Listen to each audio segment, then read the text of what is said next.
Bonjour chers internautes et surtout à tous les abonnés de notre page La Vérité que l'on veut. Aujourd'hui, nous avons réussi sur ce plateau un merci tellement particulier avec qui nous allons discuter autour d'une thématique qui sera très utile pour nous. Alors, la première des choses que vous devez faire, abonnez-vous d'abord sur la chaîne et la deuxième chose, likez la vidéo. La troisième chose, je vous demanderai de la faire au cours de la vidéo, c'est commenter. Vous allez commenter dès que vous allez suivre une partie de la vidéo. Si vous avez des questions, des occupations, en tout cas, laissez-les dans les commentaires. Nous allons vous répondre au plus vite que possible. Bonjour, monsieur. Bonjour, cher journaliste. C'est qui le monsieur en face de moi? En face de vous, vous avez affaire à un monsieur qui s'appelle Enoch Hero Bukasa. Monsieur Enoch Hero Bukasa, bienvenue sur le plateau de La Vérité que l'on veut. Merci beaucoup, monsieur. Nous sommes honorés, vous avez accepté notre invitation. Alors, vous êtes sur le plateau de La Vérité que l'on veut. C'est qui monsieur Enoch Hero Bukasa pour ceux qui vous découvrent pour la toute première fois sur notre plateau de La Vérité que l'on veut? Merci beaucoup, monsieur, de la question.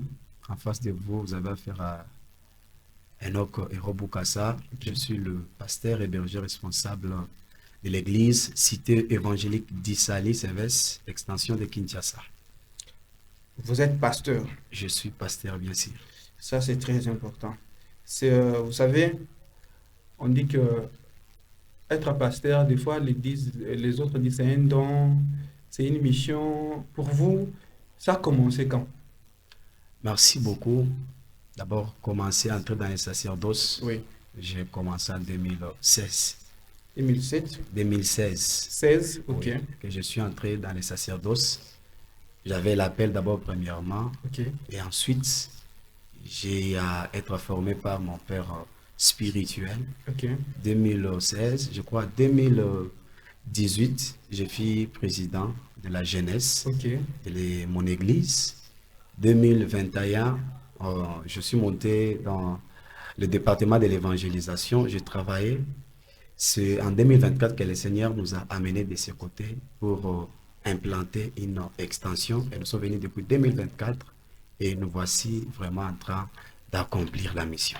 Vous êtes déjà consacré?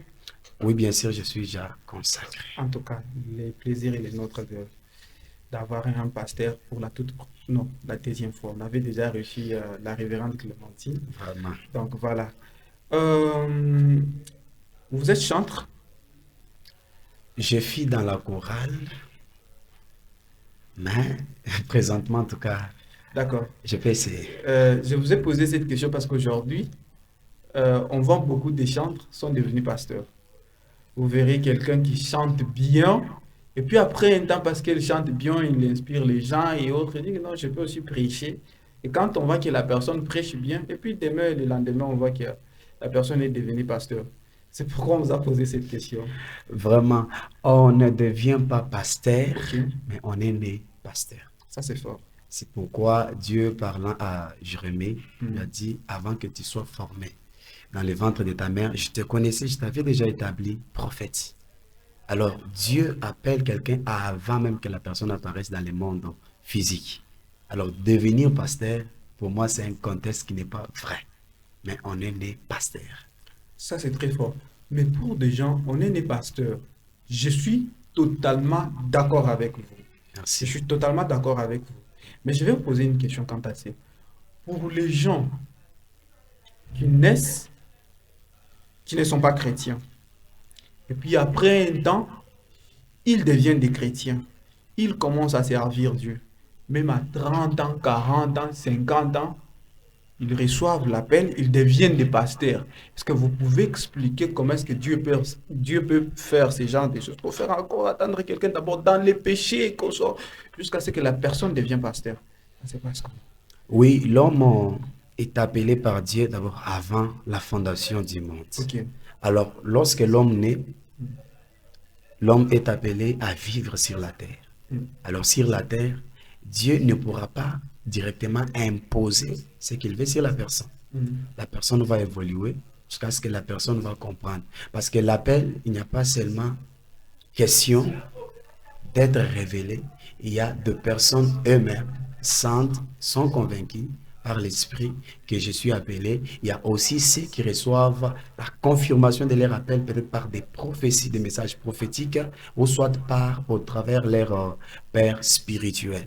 Donc, l'homme doit grandir, l'homme doit aller jusqu'à ce que le temps opportun, Dieu le pousse maintenant à faire ce qui était sa volonté avant la fondation du monde. Ça, c'est très bon. Selon vous, comment est-ce que vous différenciez un don et le Saint-Esprit? Merci beaucoup.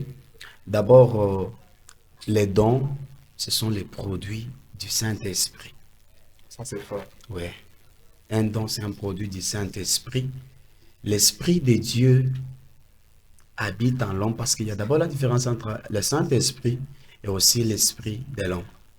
Alors, dès le jour que la personne reçoit le Seigneur Jésus comme son Sauveur et aussi Seigneur, parce que moi je ne dis pas Seigneur et Sauveur, Ok. je dis Sauveur et Seigneur. Je vais vous poser la question après pourquoi. Merci beaucoup. Ouais. Alors, lorsqu'on reçoit Jésus comme Sauveur et Seigneur, directement nous recevons le Saint-Esprit. Lorsque le Saint-Esprit habite en nous, ça sera maintenant un travail quotidien, un développement quotidien. Et lorsque le Saint-Esprit commencera vraiment à rendre la maturité dans l'homme, c'est alors que l'homme sera capable de produire ce qui est les dons du Saint-Esprit. Et surtout, Dieu donne maintenant les dons pour que l'homme soit utile aussi pour les autres. Parce que les dons, c'est pour les autres. Les dons n'est pas pour nous. Je peux l'avoir, mais c'est pour servir les autres. Donc, en bref, l'Église. Les dons, c'est pour les autres. Ouais. C'est pour servir les autres. On ne se sert pas aussi du don. On ne peut pas avoir un don pour se servir soi-même.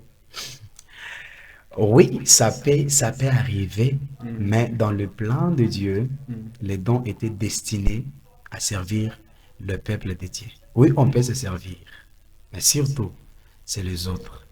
Excusez-moi de donner cette illustration. Allez-y. Et il y avait un pasteur qui avait vraiment un don de guérison.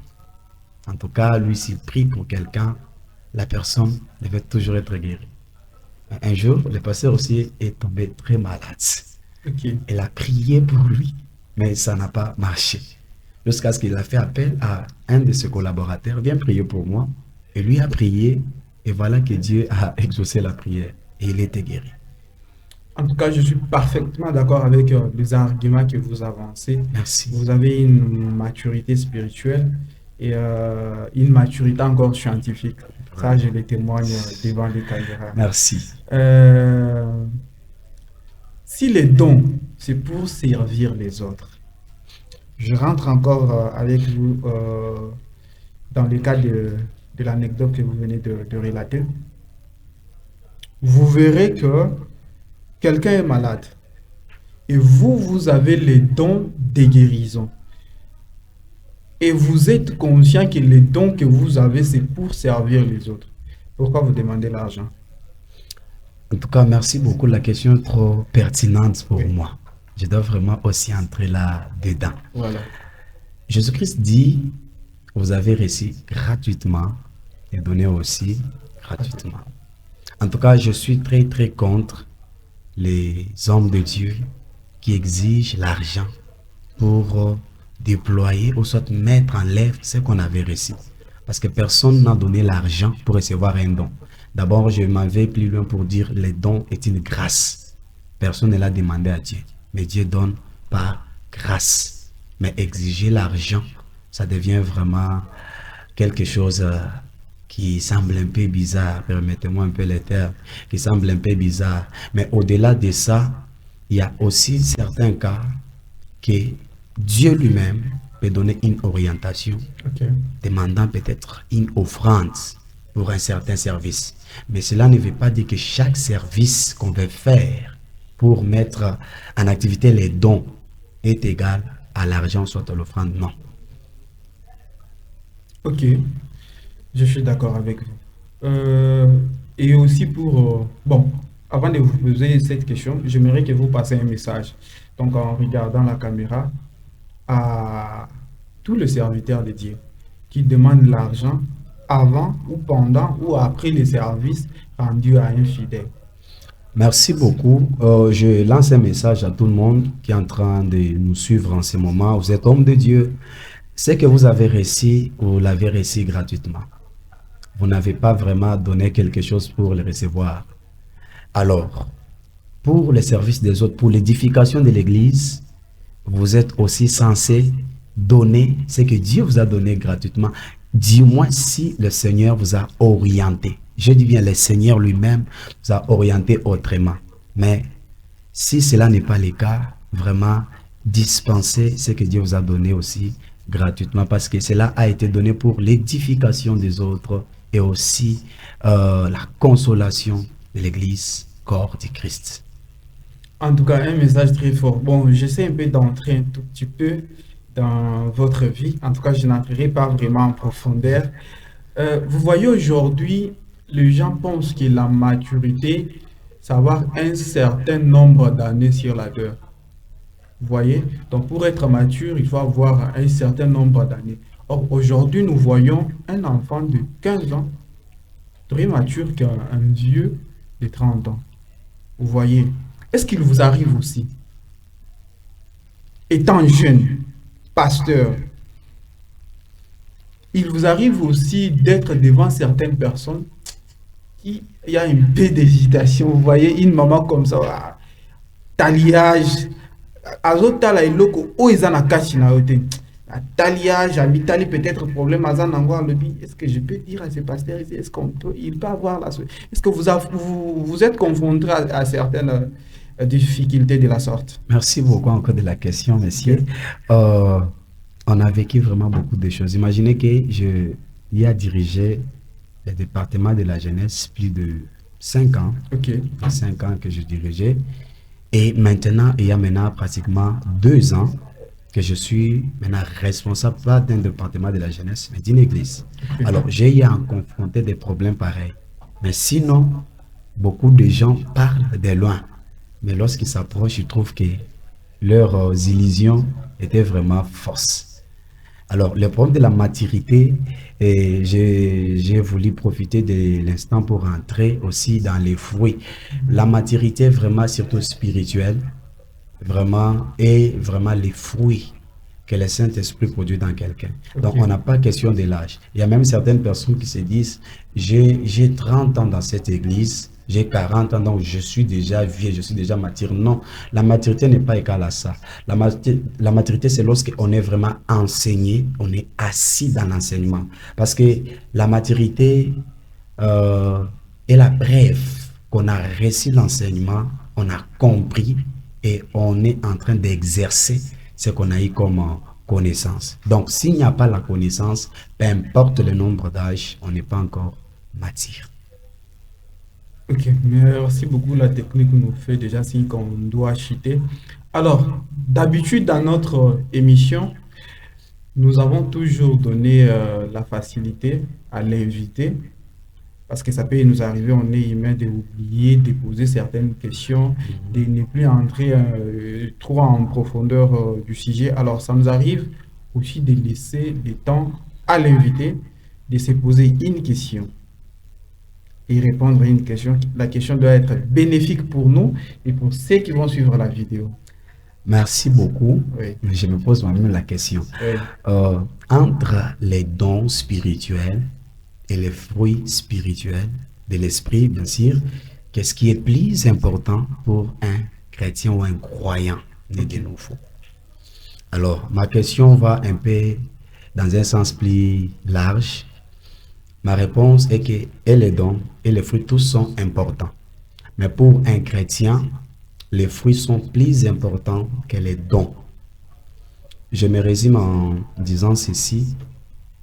Les fruits, ou soit les dons d'abord, ce sont des capacités surnaturelles que Dieu donne à quelqu'un pour édifier les autres, édifier l'Église et aussi pour consoler la vie de plusieurs. Par exemple, quelqu'un est malade, il y a quelqu'un qui a les dons de la guérison, il prie, la personne est guérie, il y a l'édification. Par exemple, quelqu'un a un problème qui ne sait pas la source, il y a la parole de connaissance, il y a la parole de sagesse. On peut mettre ça en jeu et la personne trouver une bonne orientation pour sa vie. Maintenant, ce qui est bon, c'est que euh, les dons ne sont pas éternels, mais les fruits de l'esprit sont éternels. Parce que les fruits, c'est ça même le reflet de la vie de Christ en nous. Donc c'est ça même l'image de Dieu en nous. Les fruits vont demeurer jusqu'à l'éternité, mais les dons, une fois que l'Église sera enlevée, les dons, leur travail vont s'arrêter. Mais les fruits vont demeurer parce que les fruits, c'est ça même l'image de Dieu en nous. Maintenant, c'est pourquoi l'apôtre Paul dit, recherchez l'amour et aspirer aux dons spirituels. Tous sont importants, mais il y a un peu un niveau un peu qui est plus important pour un chrétien, c'est les fruits. Maintenant, si vous lisez bien Galates, on a parlé du fruit des œuvres de la chair. Mais lorsqu'on veut parler du fruit de l'esprit, on dit, or, les fruits de l'esprit, c'est au pluriel. Les fruits de l'esprit, c'est l'amour. Et puis, on continue la joie, la paix, tout ça. Alors, nous allons voir que c'est l'amour qui renferme tous les 9 fruits de l'esprit. Les dons de l'esprit démontrent la puissance de Dieu. Mais les fruits de l'esprit démontrent la nature de Dieu. Or, en réalité, Dieu ne nous sauve pas par sa nature, mais par sa puissance, mais Dieu nous sauve par sa nature, c'est l'amour. Donc, si on peut tout faire, mais on n'a pas l'amour en nous, on n'a pas Dieu. C'est quoi la Bible dit? Celui qui n'a pas l'amour n'a pas connu Dieu. Voyez un peu ça. Maintenant, il y a une fois, Matthieu 7, 22, 23. Jésus-Christ dit, en ces temps-là, plusieurs viendront, me disant, nous avions prophétisé en ton nom. On a guéri les malades en ton nom. On a vraiment parlé, on a prêché en ton nom. Mais Jésus dit, je leur dirai, je ne vous ai jamais connu. Or, en réalité, ces personnes auront fait ces choses au nom du Christ. Cela veut dire que ces personnes avaient vraiment beaucoup plus penché aux dons qu'aux fruits de l'esprit. Or, les fruits, c'est ce qui montre même la nature de Dieu. Or, au retour de Christ, lorsque Christ te voit, il doit se voir en toi pour que tu sois sauvé. Maintenant, lorsque nous penchons du côté don surtout, un jour, nous serons régnés alors qu'on a vraiment prêché avec onction, travaillé avec onction. Mais un jour, on nous dit, on ne nous a jamais connus. Pourquoi? Parce que Christ a regardé, il n'a pas trouvé sa nature en nous. C'est pourquoi l'apôtre Paul dit, c'est lui qui prophétise mais qui n'a pas l'amour, n'est pas vrai. Donc, nous devons plus pour un chrétien. Parce que tous, on peut être serviteurs de Dieu, mais ces jours-là, chacun sera jugé. Chacun sera jugé. Alors, nous devons beaucoup plus encore refléter la vie de Christ, la vie de Dieu en nous par les fruits du Saint-Esprit. Et c'est ça même la preuve d'une bonne maturité spirituelle. Les fruits du Saint-Esprit. C'est un peu ça, ma petite réponse à ma question. En tout cas, ça fait plaisir de vous entendre. Merci. Une très bonne diction, des très bonnes analyses. En tout cas, malgré que le temps nous fait défaut. Le temps nous fait défaut, je vous laisse encore regarder la caméra et passer un message au peuple de Dieu. Vraiment, merci beaucoup. Je lance un message à l'Église, surtout au corps de Christ. Nous sommes la cité évangélique d'Issali, Sévès Kinshasa, qui est chapeautée par mon père spirituel, l'apôtre Thomas Banza, qui est actuellement en Bujimaï. Alors, je lance un message que nous avons des programmes de prière qui sont vraiment spéciaux, où nous enseignons l'Église, parce que la manque de connaissances amène à la mort. Alors, nos programmes, nous sommes à l'imité Première rue Funa, avenue Mayala, non loin du parti Nojek de Constant Moutamba. Okay. Et nous prions chaque mercredi de 12h à 15h juste, chaque vendredi de 22h, donc c'est veillée des vaillants héros, chaque nuit du vendredi. Et puis dimanche, nous sommes là à partir de 16h30 jusqu'à 19h. Juste, si vous venez, vous ne serez pas déçus, vous serez enseigné et vraiment votre foi en Christ sera vraiment sauve. Donc, fondée sur une fondation qui est solide. Merci. Merci beaucoup. Bon, c'était déjà la conclusion, mais une question m'est arrivée. Il faut que je vous pose. On doit être un peu bref. Merci. S'il arrivait que quelqu'un vous invite dans son église pour aller prêcher, vous allez partir ou non? Merci beaucoup. On ne refuse pas les invitations. Que vous avez votre invitation, envoyez-nous. Et si le Seigneur l'a accordé, nous serons là sans problème. D'accord. Pour ces personnes qui auront peut-être besoin de vous inviter ou ces personnes qui auront peut-être besoin de vous contacter pour rejoindre l'église, comme vous avez donné des adresses et des heures de prière, Vous pouvez laisser vos coordonnées. Merci beaucoup. Nous sommes sur WhatsApp 099 70 005 76. Sur Facebook, si vous écrivez Enoch Héros Bukassa, vous allez nous retrouver et on va vous répondre avec toute joie et aussi avec fierté. Ça a été un plaisir pour nous de vous recevoir sur le plateau de la vérité que l'on veut, M. Enoch Bukassa. Vraiment, le plaisir est partagé. Merci beaucoup. Merci.